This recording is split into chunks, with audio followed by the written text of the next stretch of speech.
Matinya juara judi. Telah berlaku pula hukum dewata, janganlah beri nama ia mati apa.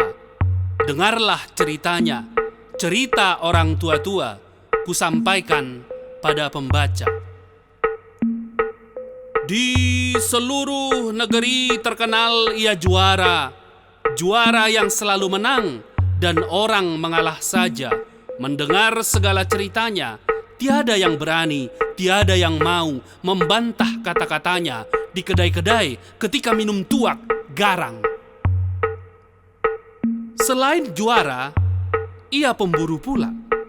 Kalau bukan rusa, babi hutanlah mangsanya. Mana juara, pula pemburu, pandai menari, membuat ukiran indah sekali, serta memetik kecapi. Ia suka mabuk, dan bila ia mengutuk, tak ada yang tak kena. Tapi dari segala mangsa, istrinya yang paling menderita. 2 anak dilahirkannya, 1 laki, 1 perempuan. 1 pun tak ada kesukaan bapaknya. Berkata orang, manakan pula anak lahir, bapak di penjudian. Tiba saat anak laki dikawinkan, hal itu dirundingkan. Si anak, aku terlalu muda. Si bapak, kawin sesukamu, asal jangan yang buta. Si ibu, kawinlah nak, baik ada teman. Si anak diam, tak sepatah pun keluar. Hatinya terbelah antara ibu penyabar dan si bapak yang kejam. Akhirnya jadi juga dengan gadis pilihan ibunya, dan si bapak mendongkol sejak mula hanya karena bukan pilihannya. Tahun berganti tahun, juara semakin tua. Anak gadis dewasa, tapi tak juga kawin. Pula menantu, tak memenuhi ingin. Cucu ditunggu, tak datang-datang juga. Mana hanya 1 anak laki, menantu pilihan ladang mati. Mampus kau semua. Demikian kutuk juara di hari-hari kalah berjudi. Si anak laki tak peduli, putuskan pergi merantau, berkata pada ibu terseduh, tak akan aku pulang.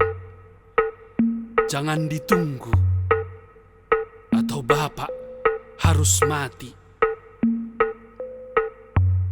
Tinggallah ibu bersama anak gadis, tak ada yang meminang, takut bapak bengis, yang kini hanya berburu, lupakan judi, dan ingat anak yang pergi. Lama ditunggu, datang kabar dari jauh, menantu mati di rantau. Dari kerongkong ibu lepas keluh. Demikianlah nasib kelahiran yang kasib, ditinggalkan yang hidup, ditinggalkan yang mati. Lalu ia menanti di bayang-bayang bulan redup. Mereka hidup berdua kini. Juara lama telah pergi, kawin lagi. Harapkan anak lelaki sebelum mati. Tak ada yang kembali. Juara dapat anak 3, tak ada laki-laki. Dan pada suatu hari, ia merasa tua. Datu berkata, "Adakan pesta, doakan rahmat dewata, undang istri pertama, tapi anak terutama."